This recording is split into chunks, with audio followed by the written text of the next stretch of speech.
Hello, so for today's speech, we're going to be covering the timeline of Russia's controversial history with the Olympics over the past 10 years. So at the 2014 Winter Olympic Games, Russia won 33 medals. This made them the country with the most medals from those games, but if we look at now, the world is unsure on whether or not Russia will be allowed to participate in the 2024 Olympic Games, which will be held in Paris. Now, why is that? The short answer is Russian athletes have had some trouble with doping.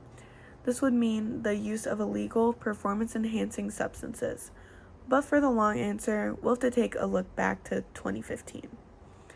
In November of that year, the World Anti-Doping Agency, or the WADA, wrote a 300-page report of the deeply rooted culture of cheating in Russia, mentioning things such as hiding positive drug tests, using fake identities to avoid testing, and submitting fake samples.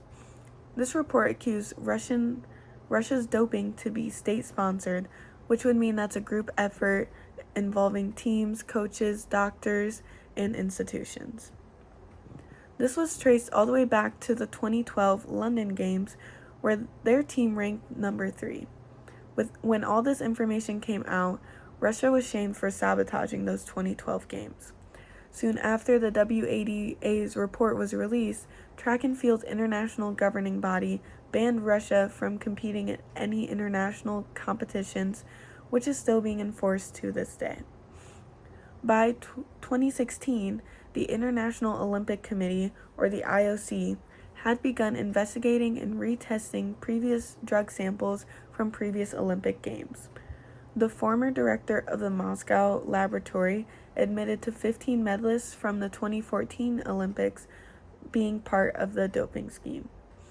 Along with that, a Canadian company investigated the claims and claimed that the Russian Ministry of Sport was also involved in the falsification of drug tests. The same Canadian company insisted that Russia be banned from the Rio de Janeiro Games that were starting later that month. But the WADA decided that it would be up to each individual sport on whether or not they wanted to allow Russian athletes. Most of the sports allowed the athletes, and their team ended up bringing home 19 gold medals. In December of 2017, the IOC suspended the Russian Olympic Committee from the up-and-coming Winter Games in Pyeongchang. Despite this ban, the IOC still allowed 168 athletes that were Russian as long as they competed under a neutral team called the Olympic Athletes of Russia. They also had to adhere to very strict anti-doping rules. By February of 2018, all 168 athletes had passed their doping tests except for just 2 of them, one of which was a curler and the other one was a bobsledder. 7 months later, the WADA decided to give Russia's anti-doping agency, or the RUSADA, a second chance as long as they gave the IOC access to the Moscow lab where results had previously been modified.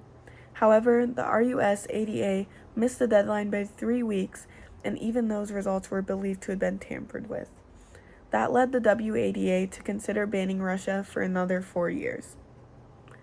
And by December of 2019, Russia had been banned from the 2020 and the 2022 Olympic Games. On top of that, they were also banned from the FIFA World Cup, Youth Olympics, and Paralympics for the next 4 years.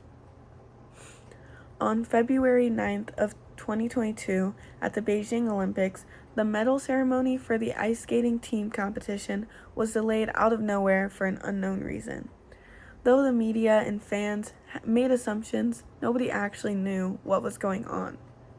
The next day, on February 10th, news came out from USA Today and The Guardian stating that the medal ceremony had been called off due to a positive drug test from a Russian skater who was also a minor.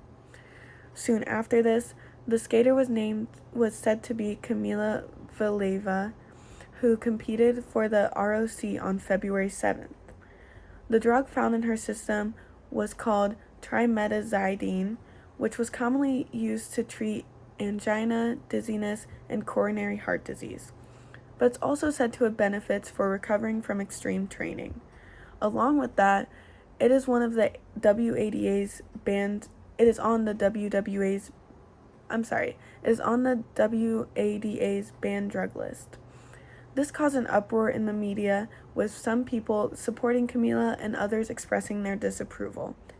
The following day, on the 11th of February, the International Testing Agency released a statement confirming the news headlines and mentioning that the banned substances had been found in her samples in December of the previous year. This caused even more of an uproar because she had not only competed in the Olympic Games, but she had also competed and done very well in a European competition from only a month before. The International Testing Agency was criticized because samples were supposed to have results within 20 days and no later than that. But nevertheless, the WADA did not receive positive results until February 8th, which was a day after Camila had already won gold for the team events. At this point, the organizations that took part in the games were split on whether or not Camila should be allowed to compete.